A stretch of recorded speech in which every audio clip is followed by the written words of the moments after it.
ম্যান্ডির সামনেই অগ্নির মুখ থেকে নিজের রান্নার প্রশংসা শুনে খুশি হলো কথা। সম্পূর্ণ জানতে ভিডিওটিতে একটি লাইক করে দেখতে থাকো। গল্পের শুরুতেই দেখা যায় সবাই মিলে তো পার্করাজ হোটেলে চলে গেছে। সেখানে গিয়ে রিসেপশনিস্টের থেকে সেই রেজিস্টারের খাতাটা চায় আর বলে কে এসেছে কে গেছে সম্পূর্ণ লিস্টটা আমার চাই। তখনই মেয়েটা বলে এই যে স্যার, এর মধ্যে সব কিছু আছে। তখনই অগ্নি বলে এখানে তো কারোর নামই দেখছি না, তাহলে কি করে বুঝবো ম্যান্ডির হাতে বেনারসি শাড়ি, গয়না, মালা এগুলো কে দিয়ে গিয়েছিল? তখনই কথা ভাবে আর কি কোনো রাস্তা নেই অপরাধীদেরকে খুঁজে বার করার? কিছু একটা করো মা আনন্দী, আমি যেন আসল অপরাধীকে খুঁজে বার করতে পারি। এত দূর এসেও কি আমাকে হেরে যেতে হবে? তখনই অগ্নি বলে কি ভাবছিস বলতো গোবরদেবী? কথা বলে পাচক মশাই, আপনি যখন হোটেলে ফিরে এসেছিলেন তখন কটা বেজেছিল? রাত মানে 12টা বেজে গেছিল কি? আর তখনই অগ্নি বলে এটা আবার কেমন কথা? আমি তো বললাম যে আমি মিউজিক্যাল শোতে গিয়েছিলাম, সেখান থেকে ফিরেছিলাম রাত 12টার পরেই।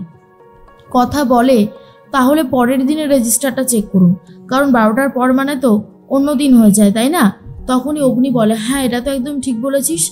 এরপরে দেখে বিনয় মাঝি বলে কেউ একজন এসেছিল, আরও একজন সাথে রয়েছে। আর এটা দেখার পরেই কথা বলে এই তো এখানে সব কিছু ডিটেলস রয়েছে, মানে প্রত্যয়দা তুমি একবার নাম্বারটা নিয়ে নাও তো, আর এই পেজটা ছবি তুলে নাও।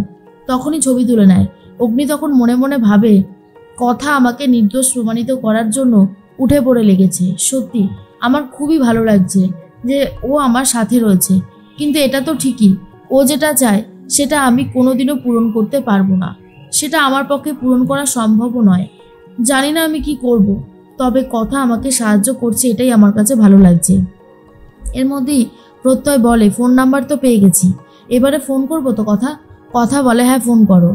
প্রত্যয় তখন ফোন করেছে আর বলে বিনয় মাঝি, আপনি পার্করাজ হোটেলে 12টার পরে এভির ঘরে গিয়েছিলেন কেন?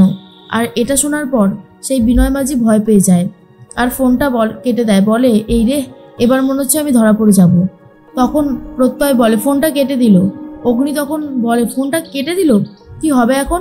কথা বলে প্রত্যয় দা, তুমি তোমার থানাতে গিয়ে ওর ঠিকানাটা জোগাড় করে ওকে তুলে আনতে পারবে না?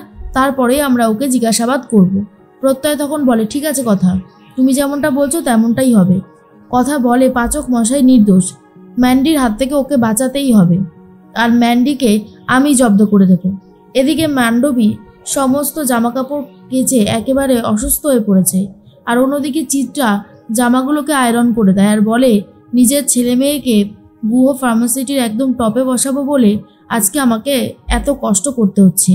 আমি চাই যে অগ্নি আর মান্ডবী দুজন মিলে ব্যস্ত হয়ে যাক, কথাই বাড়ি থেকে চলে যাক, ব্যাস তাহলেই আমার ইচ্ছে পূরণ হয়ে যাবে। আমার ছেলে মেয়েকে সিংহাসনে বসানোর জন্য আমি সবই করতে রাজি আছি। মান্ডবী বলে আন্টি, আমার হাতগুলোর অবস্থা খুবই খারাপ হয়ে গেছে, আমার আর ভালো লাগছে না। এই কথা আমাকে একগাদা কাজ দিয়ে চলে গেল, বিয়ের পরে এত ঝামেলা হয় সেটা আমি ভাবতেও পারিনি। তখন চিত্রা বলে বাবা, তুমি যেন একদম কচি খুকি। আরে বাবা, জীবনে উঠতে গেলে তো কষ্ট করতেই হবে, আর তুমি বা এরকম ভয় পাচ্ছ কেন? তোমার সাথে তো আমি আছি, ভয় পাওয়ার কিছু হয়নি। মান্ডবী তখন বলে সে তো আমি জানি আপনি আছেনই, তবুও ভয় তো লাগেই। এরপর মান্ডবী ঘুমিয়ে পড়েছে। চিত্রা জামাগুলো ভালো করে আয়রন করে দেয়। কিছুক্ষণ পরে কথা তো ফিরে এসেছে আর বলে মান্ডবী, জামাগুলো আয়রন করা হয়ে গেছে তো? মান্ডবী তখন বলে হ্যাঁ এই তো হয়ে গেছে।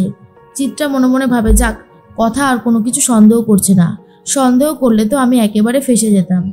জুনি তখন বলে হ্যাঁ রে কথা, এর পরবর্তী স্টেপ কি হতে চলেছে? কথা বলে দেখি না কি হয়। এরপর কথা ম্যান্ডিকে বলে মান্ডবী, এবার কিন্তু তোকে পাচক মশাইয়ের জন্য রান্না করতে হবে, পাচক মশাই তোকে রান্না করে নিয়ে যেতে বলল। মান্ডবী তখন বলে হ্যাঁ এখন আবার রান্না? এর মধ্যেই চিত্রার দিকে বারবার করে তাকাতে থাকে।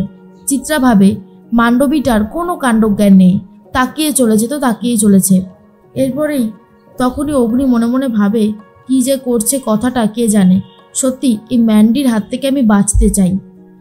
কথা তো নিয়ে চলে গেছে রান্নাঘরে মান্ডবীকে আর বলে নে এখানে সব কিছু আছে, তোর যেটা যেটা ইচ্ছা রান্না শুরু করে দে, আমি এখান থেকে বরং যাই।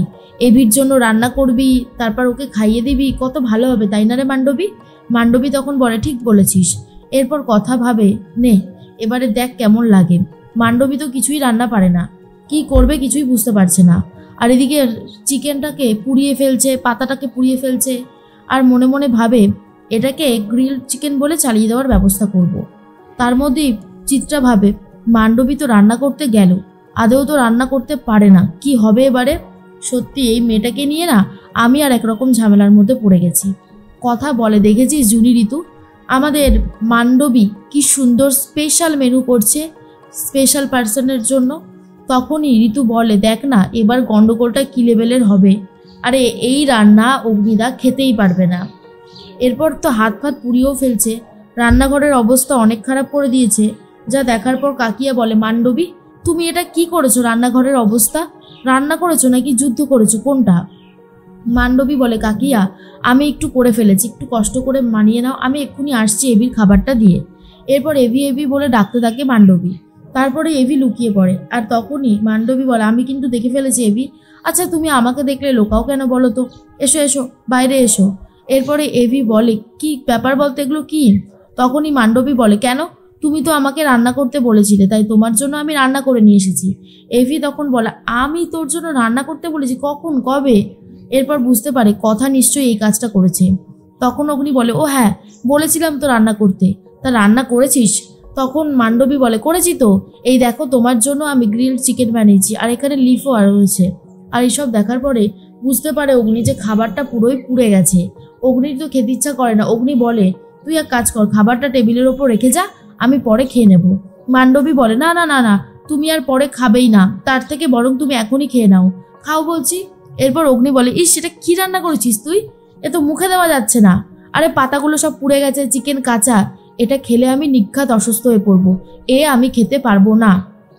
মান্ডবী বলে, আমি তোমার জন্য এত কষ্ট করে করে নিয়ে আসলাম, আর তুমি বলছো খেতে পারবে না? এটা কেমন কথা এভি? হা করো, আমি খাইয়ে দিচ্ছি।